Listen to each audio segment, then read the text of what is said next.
Hello, Peter Carson here. It's top of the hour at noon. We're doing a quick webinar series, kind of hustled this together late last week on running your organization remotely. Obviously a very topical topic given COVID-19 and everybody basically working from home. So we're going to be talking today about leveraging Teams and Office 365.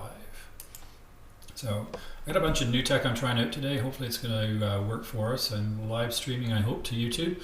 We'll have to circle back and see afterwards. I've got my webcam going, the desktop, but I've also got mobile devices and a few other things that I want to use as part of this. Give me one sec here. I'm actually going to run a quick video that I had here. So let's go ahead and bring that through.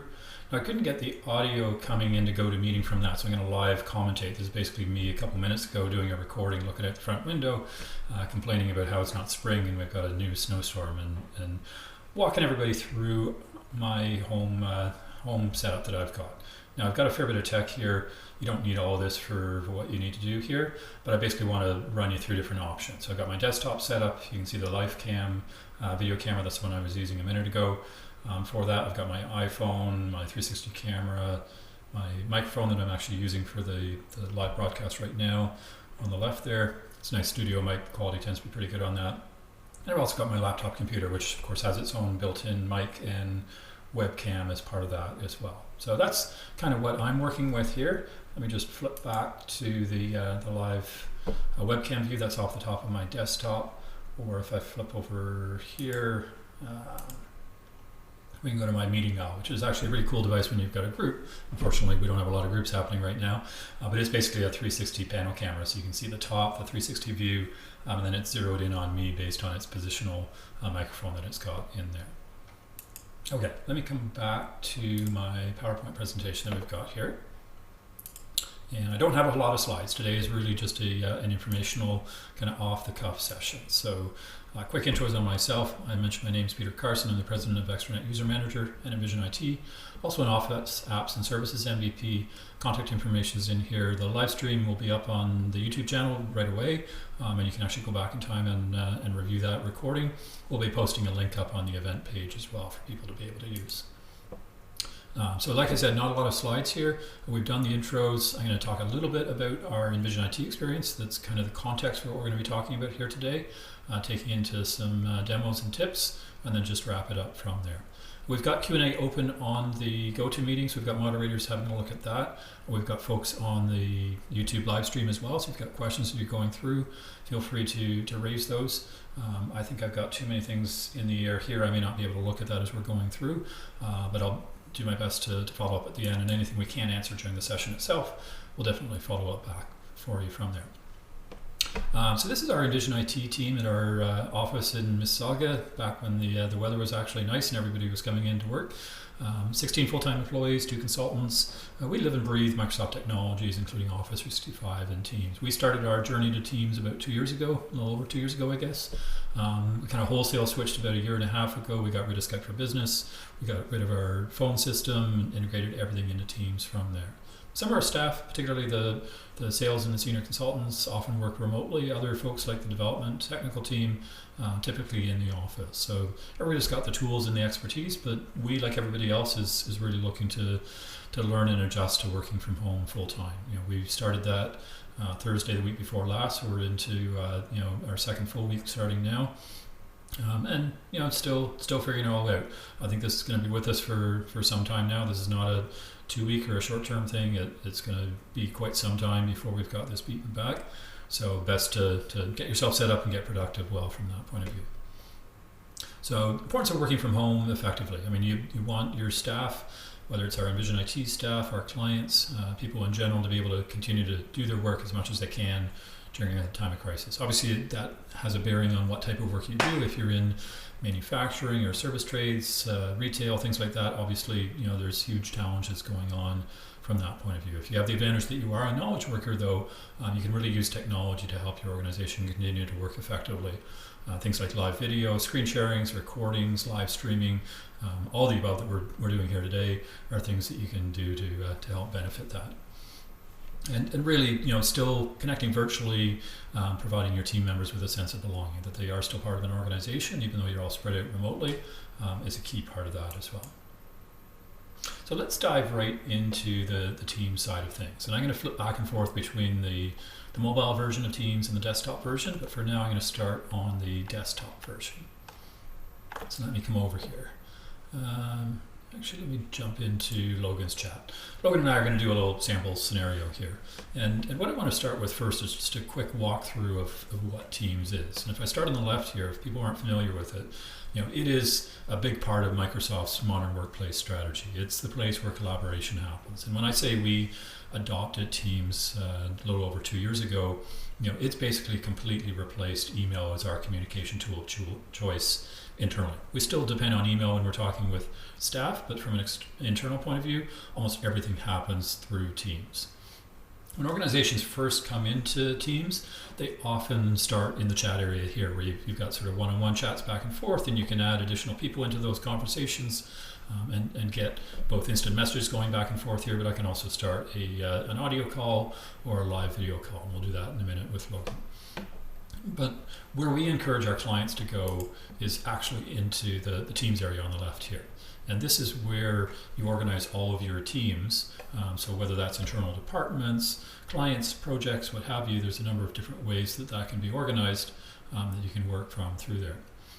So the thing to remember here is, rather than email where everything just comes in one big inbox and it becomes a dumping ground, and mine is completely out of control, you organize into teams so it can represent functional groups like our consulting versus our development team. It can represent projects. In our case, it represents clients, and we have the ability to create client teams, and then we create what are called channels underneath those teams for each of the projects that we work on. So I'm actually in the marketing team here right now, and we can see every team starts with a general channel, and we've got all our chats happening in here, and then we tend to create channels for different topics within there. So into the webinar channel, which is where we do all the planning for the webinars, including this morning's, I can actually live see the conversations happening back and forth with people. Now, there's a couple of tips and tricks that you should be aware of as you're working with conversations in Teams. One of the things I'm not too fan of in Teams is this box down here to start a new conversation is kind of the obvious place to respond to people, and that's a mistake. What you want to do is make sure that if there's an existing thread or an existing conversation there, you actually reply to that conversation. So I want to click into this here and do a reply. It keeps that thread organized. Because you can see here we've got a variety of different threads. I've got a meeting that I scheduled with Logan that we're going to use in a minute as a demonstration example. We've got some webinar planning that was going on. I can see all the replies in there. We've got a guest webinar that we were supposed to be doing later this week. We've actually pushed that out to April 29th. So the planning around that, the people that registered for that. So it's important to keep those threaded conversations together. If they all become completely interleaved with each other, it becomes hugely confusing. And that's really why you don't want to use the chat function that much. These are non-threaded conversations. It's just sort of random chats back and forth. Where the chat is useful, though, is where you do want to have sort of a non-project related conversation. One of the things I love in Teams is the presence. So Logan is showing red here, showing that he's busy. Well, he's busy because he's in this meeting itself right now. And this happens quite often where, I know Logan might be in a meeting, but maybe he's done early and he's available. He's still showing red from a presence, from a schedule point of view. I can say, hey, Logan, free for a quick call? I'll just go ahead and send that off. And one of the things you'll find with chats and conversations is, spelling, like instant messaging on text, tends to go by the wayside. We often, if there's confusion around that, we use a little notation ourselves of doing a star as, hey, I'm just correcting something that I chatted to you previously through there, and Logan's saying, hey, yeah, he's available. So I can actually do an audio call or a Teams call directly with Logan. Now, there's a couple of caveats around whether you want to do this as a direct conversation, or whether you think you might want to bring other people into it, or you might want to record it, which is a really valuable thing to look at later. So what I've done is I've gone into my calendar, and this is connected to my Outlook calendar. So all of my calendar appointments that I have through Outlook show up in here as well. But I've set up this call with Peter with Logan in here. So I've invited Logan, Haas in there as an optional in there, and we've got the call-in details. Now, because we have a calling plan with Teams, we actually have a a regular phone number that people can call in with a conference ID. You don't have to have that. It is an additional service. If you've got just a basic Office 365 subscription, you can still do the Teams calling, you can still do video and all of that as part of it. But if you want people to call in through regular phone numbers, there's an additional plan to do that. Now, I'm actually not going to join this through my desktop. I'm going to join it through my mobile device. So let me flip over to my camera for a second here. So I'm going to get my iPhone going. And before I do that, I'm actually going to screencast it. So bear with me just a second, and then you'll be able to see what's on my screen. So if I do a quick screen mirror,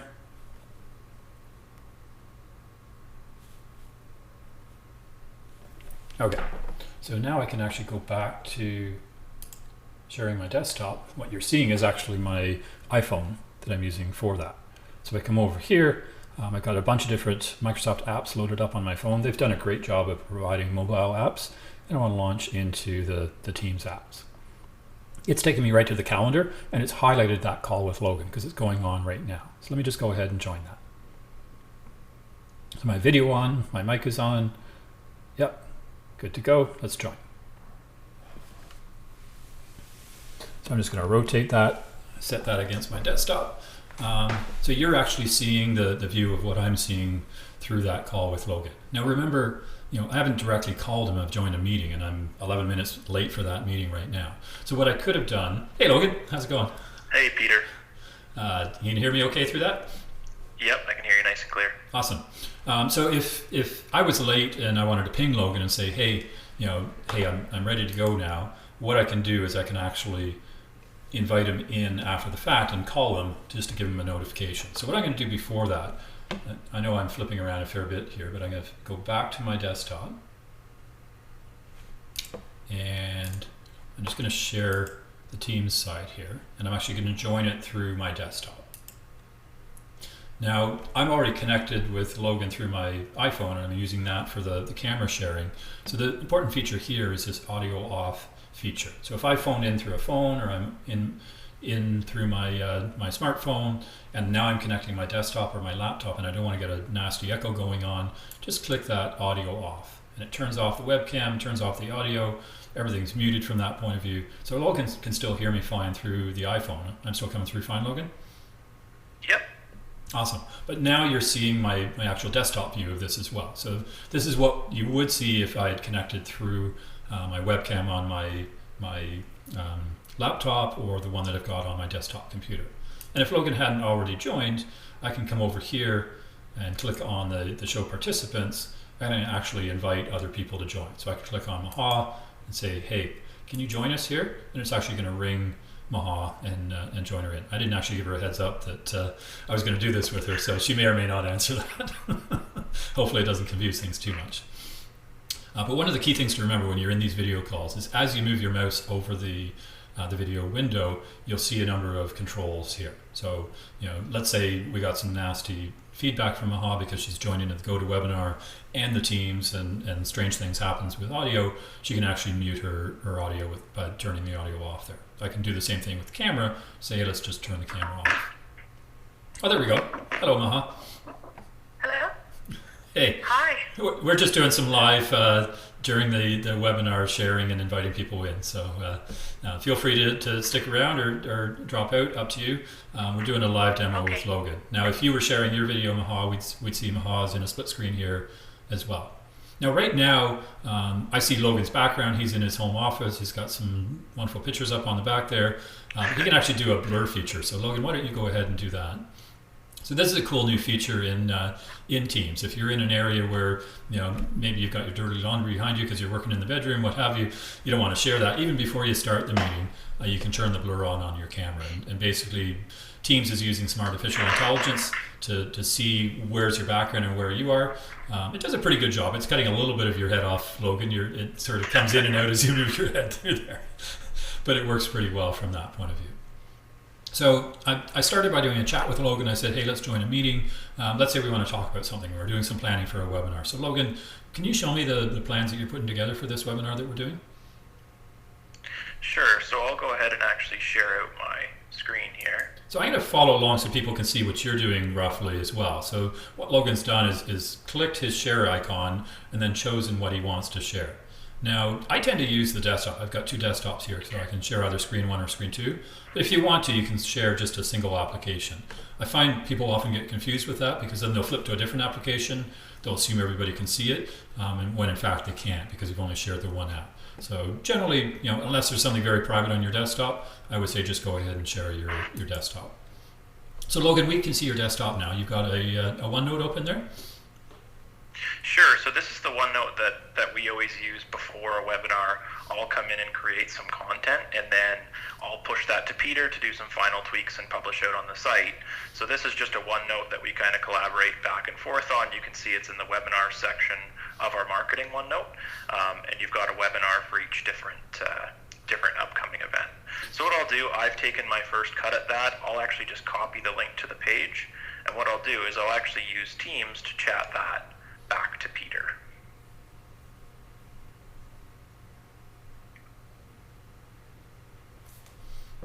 So I got a pop-up from Teams here saying, hey, Logan just replied to something. I can click on that. That'll take me back into Teams. Give that a second. I think Teams is getting a workout these days. And I can see the link there from Logan. Now, if I didn't see that alert pop up or it disappeared too quickly on me, if I'm back in the meeting here, remember I had this participants link here, the sharing, the audio. The one that we didn't talk about is this show conversation here. That's what you click on to actually get those links that people send back and forth to you. So I can see the link there. Go ahead and click on that, and it's actually taking me into my OneNote that I've got opened. And if I didn't have this particular OneNote there, it would load it up for me. I can actually see the notes. So let me actually hide this down a little bit. I'm going to do a little split screening going on here. So I want to go back to my Teams. So apologies, it's getting a little small to see. Let's close the meeting chat there. So I've got my Teams meeting on one side of the screen, and I've got my OneNote that's on my local computer here as well. So Logan, if you want to scroll down a bit on your side, so you see that live webinar notes heading section. If I type in Peter's notes in here, you can see a little PC on Logan's screen. It's a little hard to see there. But live, what I'm putting into my OneNote is showing up in that same copy of the OneNote that Logan has on his screen as well. And this idea of co-authoring is hugely valuable. I mean, it's one thing to do a screen share and go through and work on a document together, but also have the ability to have multiple people in there editing the same document at the same time. And it's not just OneNote. Word, Excel, PowerPoint, they all support this idea of co-authoring. So Logan's typed some notes in there. I now see that live popping up on my side as well. So that's awesome. Thanks, Logan. So I'm going to drop off the call here and go back to my regular Teams. Sure. Thanks. So one thing I want to point out, let me just open this back up again. I mean, Teams doesn't enforce this, but what we do is we tend to create sections in our OneNote that match the channels that we have in our Teams. Because what happens when you create a Microsoft Teams, there's actually a whole bunch of things that are created under the hood, including a SharePoint site and a OneNote notebook is part of that. Because when I'm coming here in Teams and I say I want to look at my files, for example, I'm not actually looking at files that are in Teams. I'm looking at files that are saved in SharePoint and made available through Teams. And one of the things that are in SharePoint is actually the OneNote notebook for that. So with a little organization, we can keep the tabs in Teams organized to sections in OneNote and keep everything lined up from that point of view. Because it's great to have this, history of all the conversations going back and forth here in the chat in Teams, but that's not a great place to keep it from a documentation point of view. As we want to organize those thoughts and not have them scattered across a bunch of different Teams conversations, OneNote is a great way to do that. And that ability, like Logan did there, just to link across and connect that up is a great thing to do there. Now, I see Maha's still in that conversation. I probably should have finished a couple of other things here. So let me go ahead and join that with audio off again. I've still got my iPhone session in there as well now. But there's a couple of other things under the ellipse that I didn't cover from a meeting protocol point of view. So show device settings, I mean, that's where you set up your mic and your webcam. So like me, if you've got multiple different devices in there, you can choose them through there. We can go into full screen mode if we want to see what's on the other side better from that point of view. The live captions is actually a really cool feature. So if you're maybe in a spot where you can't hear well, coming in the future, I think we're going to see live translation coming on this. What it's doing is it's actually live transcribing what's been said in the conversation and providing a text caption for that. So if somebody's audio impaired, issues from that point of view, in the future being able to translate between different languages, I know is something that Microsoft is working on, is all coming as part of that. Now related to that is the start recording. And I meant to do this in the call with Logan. We actually did it in our earlier test call. And the idea here is it becomes really powerful to be able to record calls and come back and look at them later. Now what we do to organize that is we use what's called Microsoft Streams. So it's closely coupled into Teams when you do recordings and calls.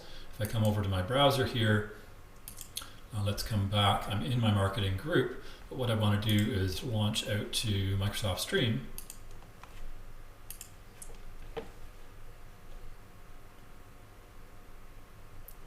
And if I actually just come in and discover videos, so Logan and I mentioned did a test drive call earlier today. I actually didn't get a chance to review it and see how it turned out from that point of view, but let's have a look. So here's the meeting and webinar from earlier today.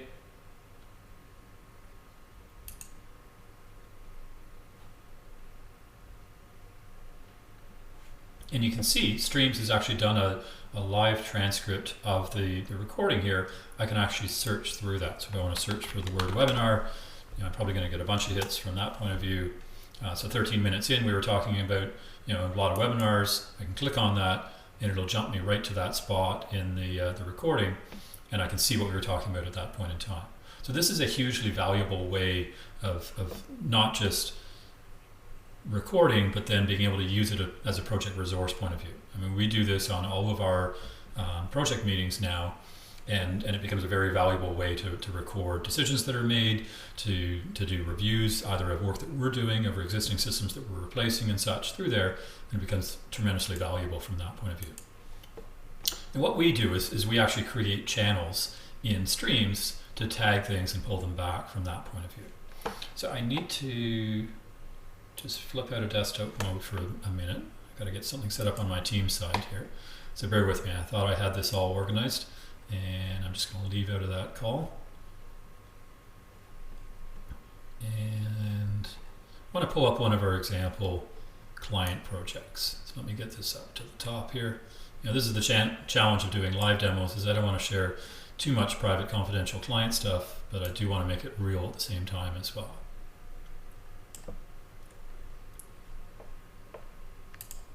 Almost there. For some reason Teams went and moved this around on me earlier today.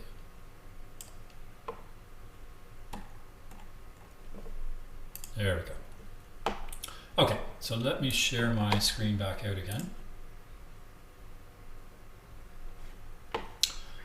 So you can see my teams that I've got here. And what I've done is I pulled one of our client projects up. Now VRX Therapy isn't really a client project. It's a philanthropic project that I'm involved with a good friend of mine, Rob Buren, a bunch of other friends. And we're basically looking to use VR therapy to help with chronic pain management and phantom pain. So it's a really cool project. And I've got a couple of my staff involved in this, and we're looking at doing things with SharePoint Spaces, which is Microsoft's VR technology, to be able to provide the ability to go through galleries and find videos that can potentially help from a therapeutic point of view, from a pain management perspective. So this is how we organize things up here, and what we've done is we can add tabs to the top. Sorry, Maha, yep? I can only see the focus that you were in. I can't see the site you're sharing. I'm sharing it not through here, so I'm actually going to drop off this call, Maha. Okay. Thanks. Sorry, there's too many different screen shares going on here.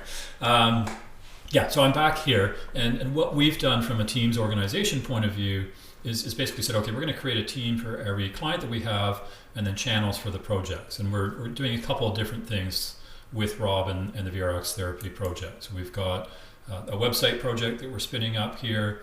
We're doing things with our Extranet User Manager product to be able to invite people in externally, and basically all those conversations are getting tracked and followed through here.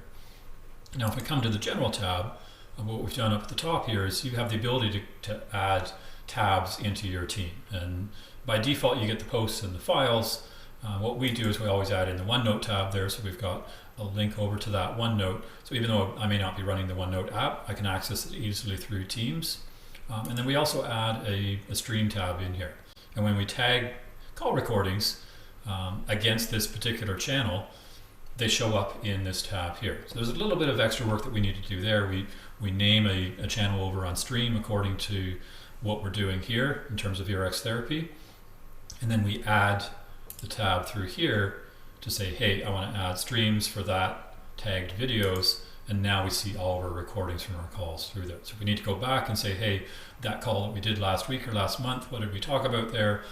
Even though it's an hour and a half long call, all the details are there. I can go through that transcription and work with it from there. So that's a quick overview. Just to kind of summarize briefly here, we've got our chats that we talked about for one-on-one messaging. We've got our teams, which is where we want to do the bulk of our work as an organization. I've got my calendar, which is linked into my Outlook calendar, and I can run my meetings through Teams with that. I can invite people into that. I can even do calls because we've set up calling plans on ours. I actually have a phone number through Teams. So my number is 647-265-8242. You call that with a regular phone, it rings through to my Teams, whether it's on my desktop computer here, my iPhone, my Polycom phone at the office. Amanda is a delegate, so she actually gets that call too. She can answer it as part of that as well. And then I can do outbound calling through here, just like a regular call. And it's like I'm calling from the office. So if there's concerns about people using personal cell phones, personal phone numbers for business related and privacy and confidentiality concerns, Teams is a great way to do that as well, because you basically get a corporate number that you can dial out through the Teams interface. And then the last piece that I didn't touch on here is the activity feed. And this is basically a chronological order of all the back and forth that's going on. So I can see the conversations that I was having with Logan in here, and all the various different teams that I belong to all comes out through here. I get alerts and notifications to let me know, either pop-ups in Teams or emails if I haven't been paying attention for a bit, to let me know that there's stuff in there. But this is really what I consider my inbox. It allows me to go through there.